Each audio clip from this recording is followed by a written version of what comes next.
Hi everyone, welcome to Phonological Studies. 오늘은 두 번째 강의, 조음 음성에 관한 이야기입니다.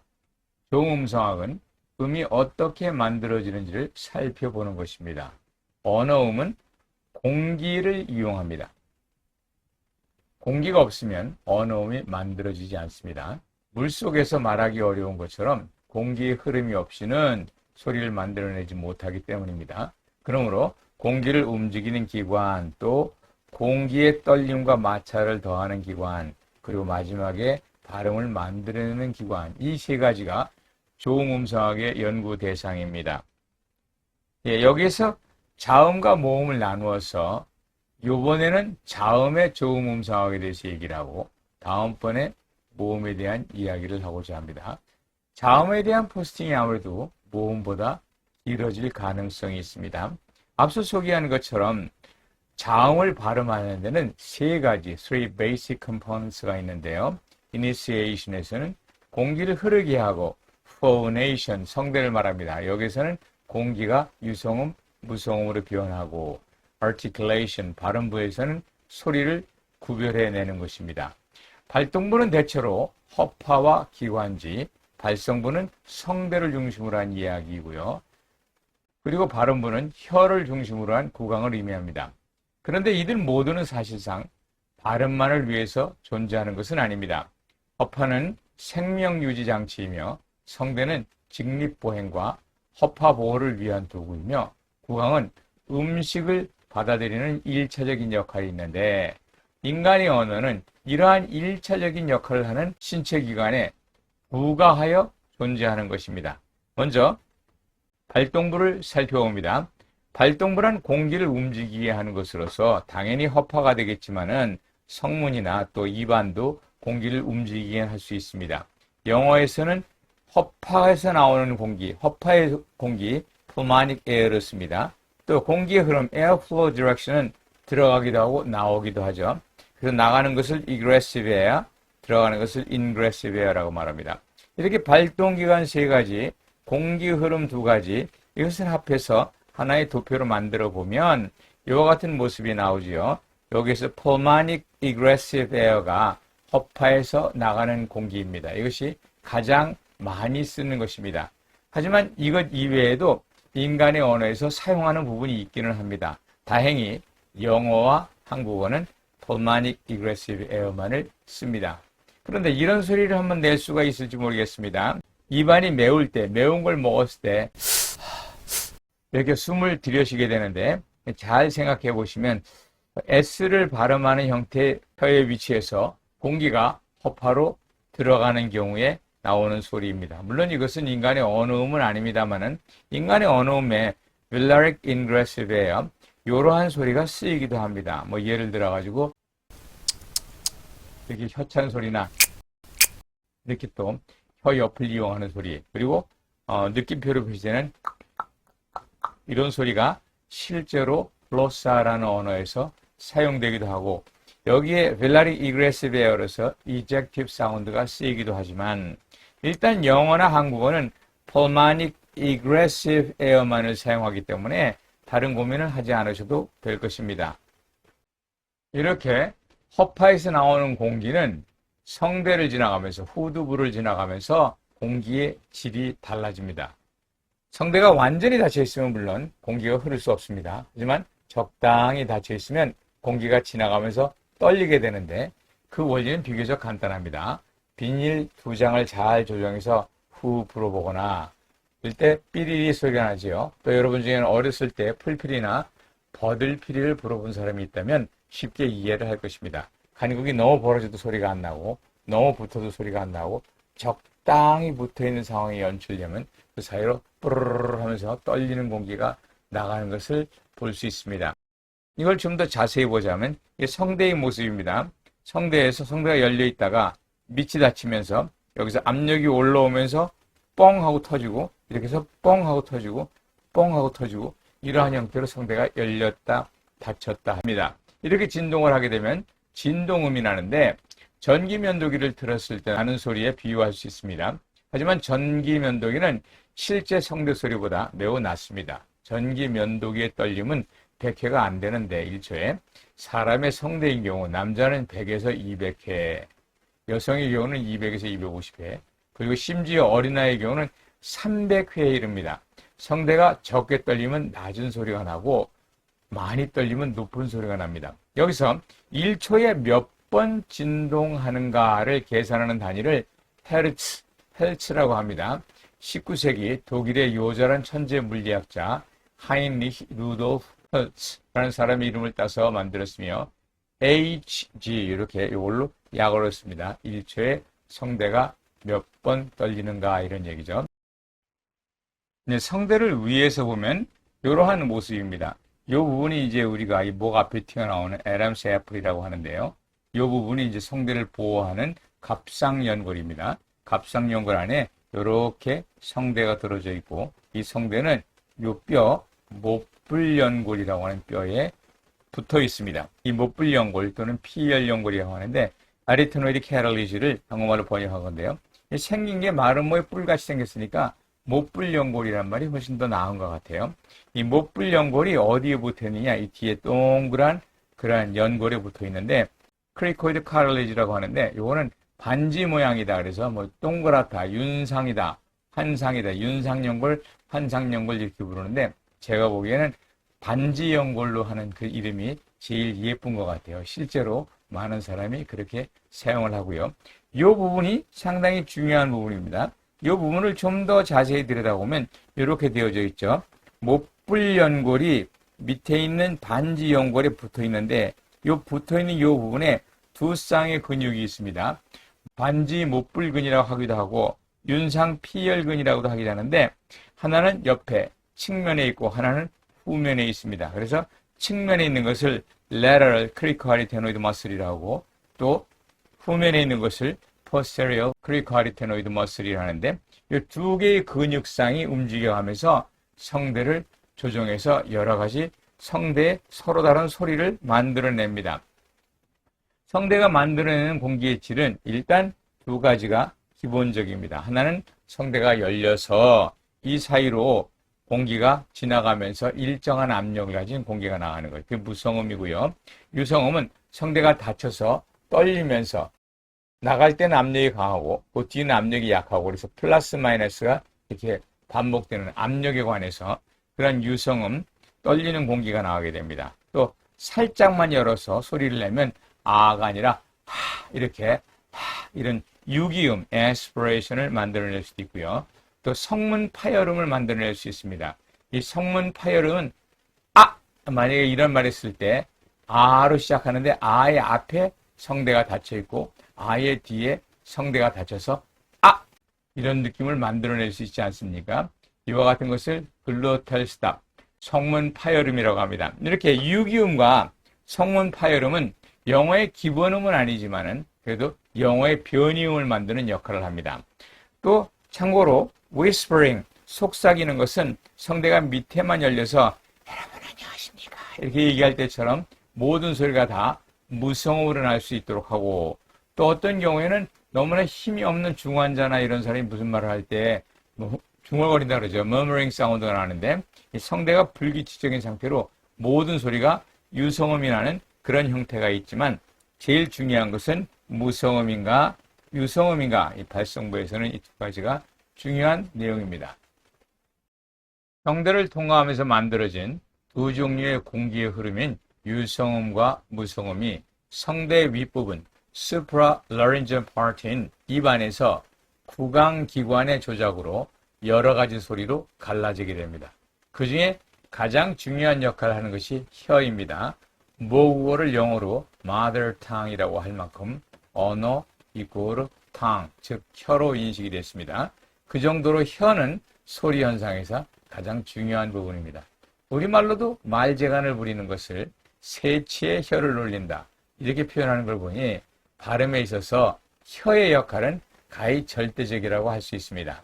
하지만 혀뿐만 아니라 구강기관이 여러 가지 방법으로 다양한 발음을 만들어냅니다. 이러한 발음부를 이해하려면 발음이 어디에서 만들어지는가 하는 좋은 위치와 아울러서 그 발음이 어떻게 만들어지는가 하는 좋은 방법도 알아야 합니다. 예를 들어서 파 소리를 해보면 파를 발음하기 위해서는 일단 두 입술이 딱 닫혔다가 압력이 쌓였다가 하면서 터져서 파 하는 발음이 만들어집니다. 그렇게 이 파라는 소리를 잘 보면 두 입술이 붙어서 소리가 나죠. 두 입술에서 소리가 나니까 조음의 위치는 두 입술입니다. 그리고 파하고 파열 방식으로 나니까 조음의 방법은 파열이 되는 겁니다. 그런 형태로 조음의 위치와 방법이 결합해서 소리를 만들어내는데 이 조음의 위치와 조음의 방법을 각각 좀 더 자세히 살펴보겠습니다. 조음의 위치는 입안의 구조와 관계가 있겠죠. 여기에 그림이 하나, 구강의 그림이 있습니다. 이 그림은 1990년도에 맥킨토시 컴퓨터로 거의 이틀에 걸쳐서 제가 직접 나름대로 만든 대작입니다. 요즘에야 뭐 컴퓨터 그래픽도 많이 발전돼 있고 스캐너까지 있어서 그런 고생을 할 필요가 없지만 근데 개인적으로는 매우 애착이 가는 그림이기 때문에 30년이 넘게 계속 동일한 그림을 사용하고 있습니다. 물론 이 채색은 나중에 한 것입니다. 여기 보니까 뭐 영어가 많이 있어요. 여기 엘빌라라는 말과 하드 팰레트란 말과 빌럼이란 말과 페링스란 말과 에피글라리스란 말과 에스페거스란 말 이러한 단어가 조금 생소할 수도 있습니다. 반면에 뭐 혀나 티스나 립이나 네이잘 캐비티나 오랄 캐비티는 좀 쉬운 말일 수도 있겠고요. 특별히 요 엘비올라 리치라는 요 부분은 발음에 있어서 영어 발음에 있어서 매우 중요한 부분입니다. 혀를 가지고 이렇게 입천장을 따라서 이빨을 따라서 그래 뒤로 훑어보면 이와 잇몸이 만나는 부분이 톡 튀어나와져 있죠. 그 부분이 바로 엘비올라 리치입니다. 이것이 영어나 한국어에서도 세계 언어에서 발화하는데 매우 중요한 역할을 합니다. 이러한 것을 잘 살펴보면 이렇게 한번 나눠봅니다. 이렇게 나눠보면 아래쪽은 움직이는 부분이고 위쪽은 고정된 부분입니다. 우리가 밥을 먹을 때에는 이렇게 아래를 이렇게 움직이지 위를 움직이는 게 아닙니다. 아래턱이 움직이게 돼 있죠. 그래서 아래는 움직이는 부분이고 위에는 고정되어져 있는 부분입니다. 그래서 아래를 articulator, 조음자라 하고 위에를 place of articulation, 조음 위치다 이렇게 말을 하기도 하고 또 아래가 움직이니까 능동부, 위에는 수동부다 이렇게 이야기를 하기도 합니다. 언어는 매우 빠른 근육 처리를 필요로 하는 행위입니다. 할아버지라는 8개의 소리, 이것을 1초 만에 발음한다고 할 때 소리 하나당 약 8분의 1초, 즉 125ms가 걸리게 되는데 이것은 사람의 조건 반사와 같은 속도입니다. 그러므로 구강 내 움직임은 빠르고 정확해야 됩니다. 그래서 능동부와 수동부가 가까워져야 되며 모든 능동부가 모든 수동부를 다 만날 수는 없습니다. 뭐 혀끝이 빌라에 닿는 그런 형태는 나타날 수가 없다는 것입니다. 그래서 실제로 영어를 기준으로 해서 볼 때에 능동부와 수동부가 만나서 만들어지는 조음의 위치는 약 8개가 있습니다. 여기 8개가 여러분에게 표시된 겁니다. 중요한 것은 8개라는 숫자입니다. 8개라는 숫자를 꼭 기억하시기 바랍니다.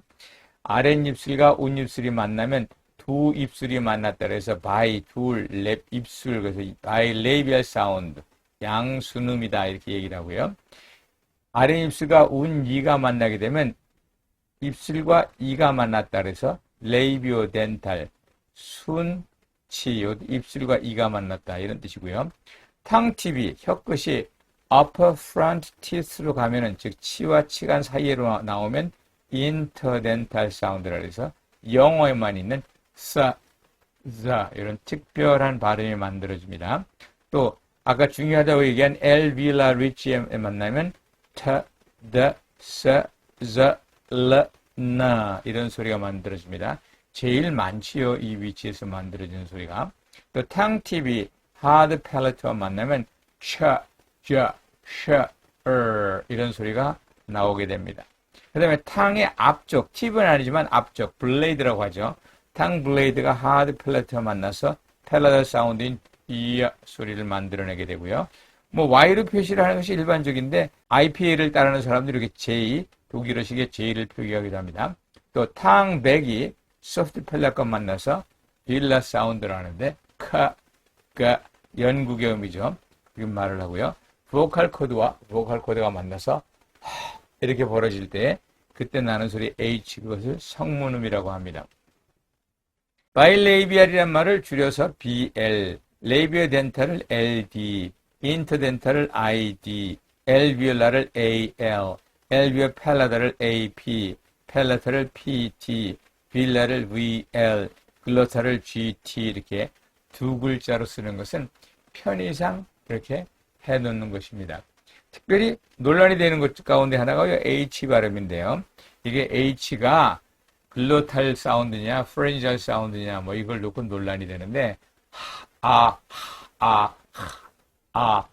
이렇게 발음을 해보면 H가 거의 안에서 아무 데서 걸리지 않고 성대에서만 좁아졌다 넓어지는 걸 볼 수 있기 때문에 적어도 영어에서는 H가 글로탈 사운드라고 하는데 그렇게 문제가 없을 것으로 봅니다. 중요한 것은 조음의 위치가 몇 개라고요? 8개라는 사실입니다. 조음의 위치가 같아도 음을 만드는 방법이 달라지면 소리가 달라질 수 있습니다. 예를 들어 같은 치경음에 속하는 타, 사, 나, 라 이것을 비교해 봅니다. 이 각각을 발음해 보면 소리가 나는 것은 다 타, 사, 나, 라 다 치경이라는 공통점이 있지만 실제로 발음을 통해서 알 수 있듯이 소리가 만들어지는 방법이 각각 다릅니다. 이처럼 소리가 만들어지는 방법을 조음 방법이라고 하는데 조음 방법에는 여기에 6가지가 있습니다. 첫째, 파열음 또는 폐쇄음, 둘째, 마찰음, 셋째, 파찰음, 넷째, 비음, 다섯째, 측음 또는 설측음, 여섯 번째, 활음 이러한 방식이 있습니다. 이 방식 하나하나를 좀 살펴보자면 먼저 파열음은 구강안이 딱 닫혔다가 일정 시간 압력이 생겼다가 펑 하고 터지는 이런 3단계 뭐라고요? 폐쇄, 압력 증진, 파열 이 3가지 형태로 이루어집니다. 그래서 폐쇄가 된다고 해서 폐쇄음 또 뒤에 파열이 된다고 해서 파열음 그래서 파열음이나 폐쇄음은 같은 말입니다. 영어로는 stop 또는 plosive라고 하는데 이게 나오는 것처럼 바, 트, 바, 드, 그, 크 이런 발음이 막혔다가 터지면서 나오는 파열음 가장 전형적인 자음의 발음 방법이겠죠. 두 번째로는 마찰음입니다. 마찰음은 이렇게 능동부와 수동부가 만나서 딱 닫히지 않고 공간을 만들어냅니다. 그리고 그 공간으로 공기가 지나가는데 공간이 협소하다 보니까 소음이 일어나게 됩니다. friction, 마찰을 일으키면서 소음을 내는 것, 그것을 마찰음, 마찰을 일으킨다고 해서 fricative라고 하죠. 이렇게 패시지가 모여서 그대로 계속 갑니다. 언제까지 가요? 뭐 실제로 계속 갈 수도 있기 때문에 이 마찰음에 대한 또 다른 이름이 계속음이라는 이름이 있습니다. 이 마찰음도 파열음과 마찬가지로 유성음, 무성음이 교차가 되는데요. 파, 바, 사, 다, 사, 자, 샤, 자, 하 영어에서는 이와 같은 형태가 있습니다.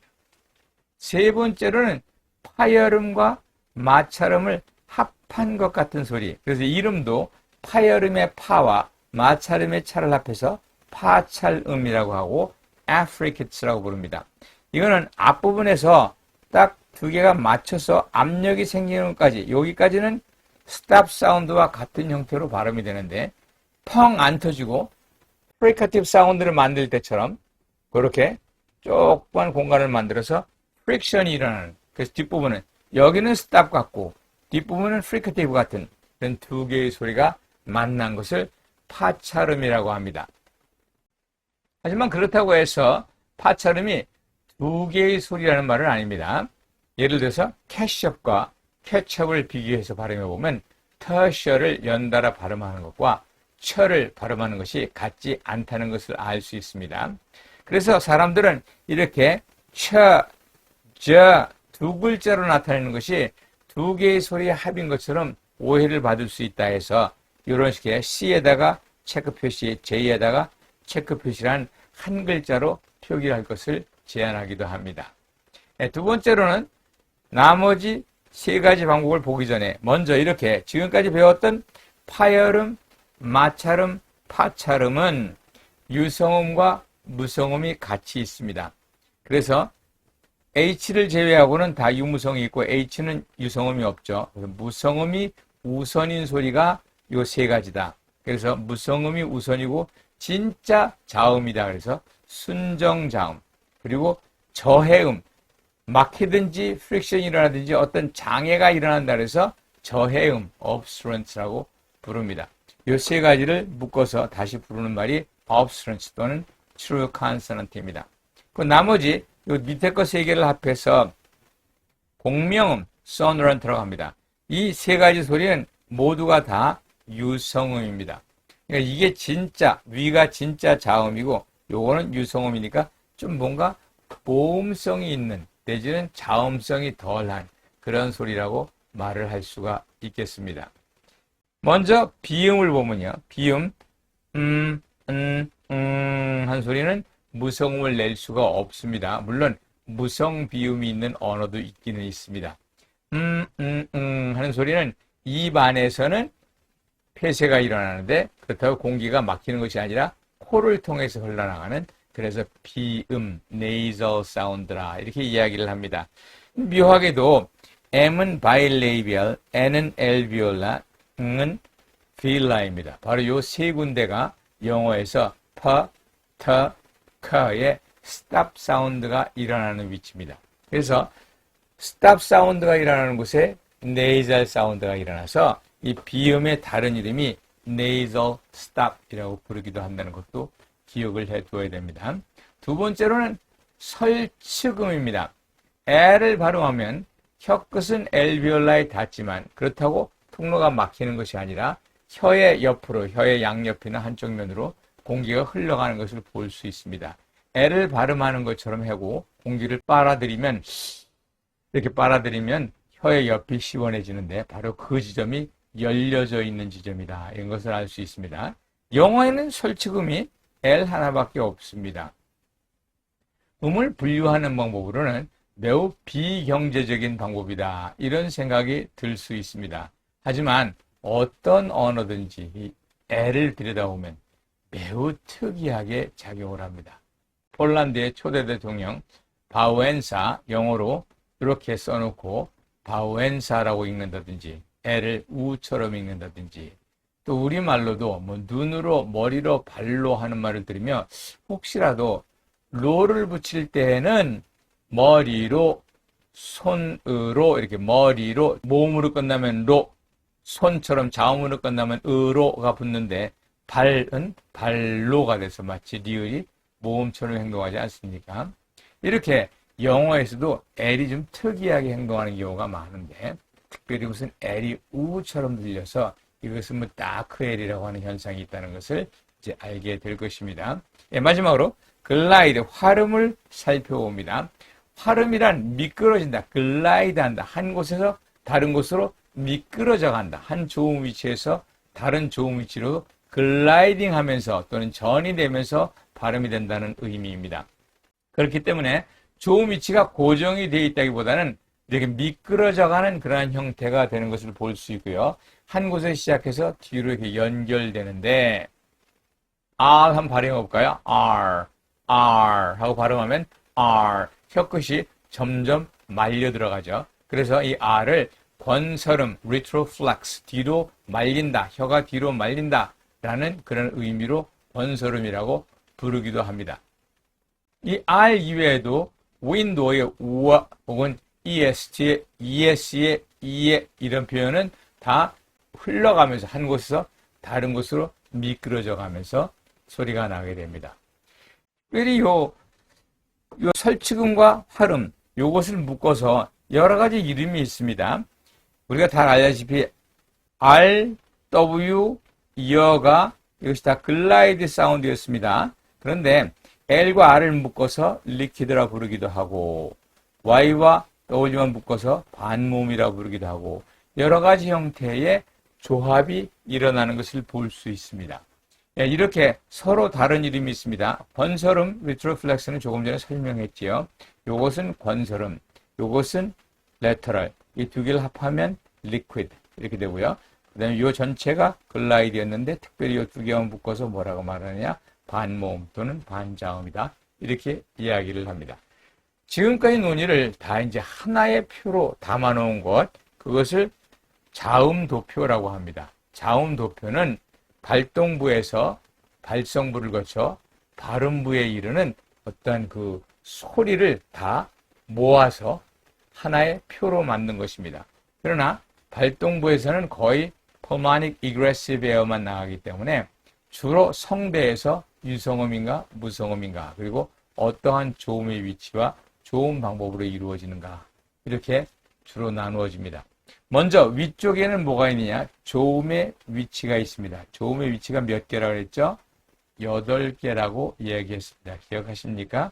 또 조음의 방법은 6개입니다. 그 중에 stop, fricative, affricative, obstruent 또는 순정자음이라고 얘기했고요.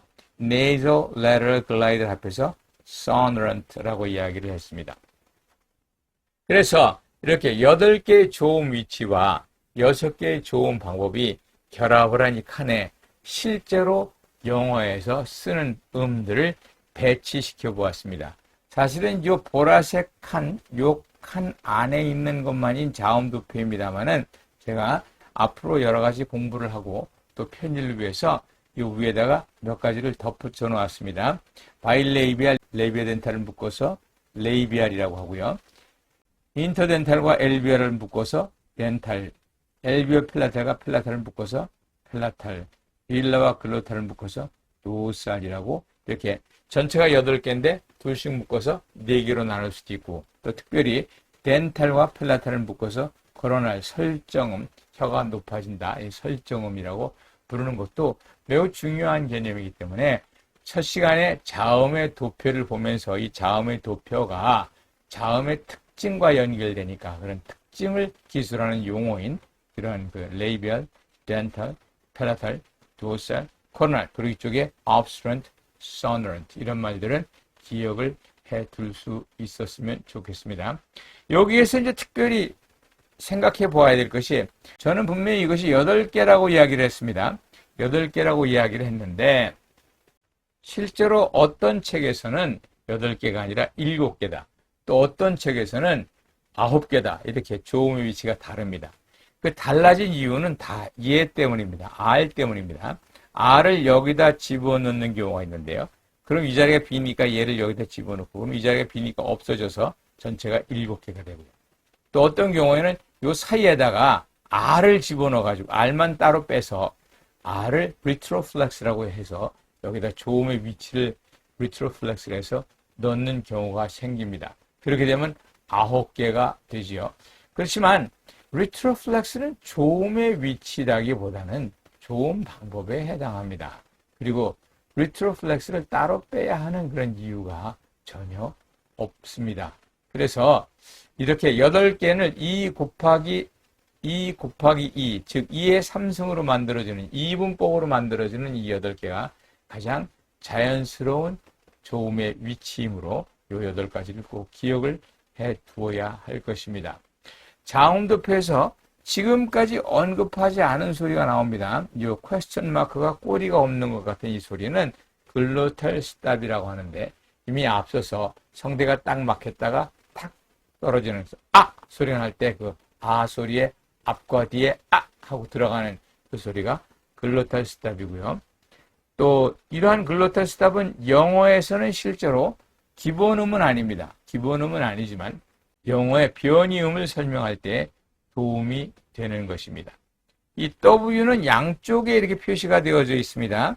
사실 그 위치로 보면 윌라가 맞는데 입술이 둥그러진다는 특징 가지고 바일레이비알로 보기도 하고 주로 의문어적인 역할은 바일레이비알이기 때문에 그 바일레이비알 사운드로 분류를 하지만 어떤 사람은 레이비알이면서 동시에 윌라다 그래서 합해서 레이비오 윌라라는 이름을 집어넣기도 합니다. 이름을 붙이는 건 뭐 그렇게 의미가 있을지 모르겠습니다만 음울론적으로 볼 때는 주로 W는 바일레이비알로서 역할을 합니다. 한번 세볼까요? 스탑 사운드가 6개, 프리카티브 사운드가 9개, 애프리카 사운드가 2개, 네이살이 3개, 레이비알이 하나, 글라이드가 3개. 몇 개죠? 뭐 계산 일일이 하지 않아도 됩니다. 24개. 요걸 제외하고 글로탈 스탑을 제외하고 요거는 하나로만 카운트해서 24개가 나옵니다. 이 24개가 영어의 기본 자음입니다. 결국 오늘의 이야기는 바로 이 자음도표 하나로 다 정리가 됩니다. 조음의 위치가 어떻고 조음의 방법이 어떻고 여기서 유성과 무성을 이렇게 나눠놨죠. 유성, 무성 이걸 다 합해서 자음을 분류하는 방법이 이 속에 다 나옵니다. 그러므로 자음도표를 머릿속에 기억하고 있다고 하는 것은 자음의 특징을, 조음적인 특징을 다 기억한다는 것과 마찬가지입니다. 이 자음 하나하나에도 이름이 있을 수 있는데요. 이 이름이 공식 명칭이 있는 건 사실입니다. 주로 앞에서 시작해서 발동부에서 공기의 종류, 발성부에서 유성인가 무성인가, 발음부에서 조음 위치와 조음 방법은 어떻게 되는가 이걸 따지는 것이 원칙입니다. 그래서 P를 한다면 Pulmonic Egressive 발동부, Voiceless 발성부, Bilabial Stop 발음부 이렇게 Pulmonic Egressive Voiceless Bilabial Stop 이것이 원칙입니다만은 이건 너무나 당연하다고 해서 영어로 얘기할 땐 빼고 Voiceless Bilateral Stop 이렇게 무성, 양순, 파열음이라고 무성, 유성, 무성이 먼저 나오고 조음의 위치, 조음의 방법 이러한 순서대로 이름을 붙이면 됩니다. 그대로 본다면 Z는 뭐가 되겠어요? Voiced, Alveolar, Fricative가 되겠죠. 이렇게 Obstruent는 Voiced냐, Voiceless냐 그거 중요하지만 Sonorant인 경우에는 다 Voiced니까 Voice를 쓰지 않습니다. 그래서 이것을 Velar Nasal, Voiced Velar Nasal이라고 하지 않고 그냥 Velar Nasal, 이걸 Palatal Glide 이렇게 이 발성부 자체 유성 무성도 표기를 하지 않습니다. 게다가 딱 하나밖에 없는 lateral 또는 retroflex 이건 그냥 다른 이름 없이 다른 명칭 없이 lateral sound, retroflex sound 이렇게 불리면 그것의 공통적인 이름이 되는 것입니다. 예, 오늘 조금 길어졌습니다만은 마땅히 끊을 곳이 없는 하나의 이야기라서 시간이 좀 걸렸습니다. 다음 시간에는 모음에 대한 이야기를 합니다. Thank you for being with me. Please come back for English vowels. Bye bye.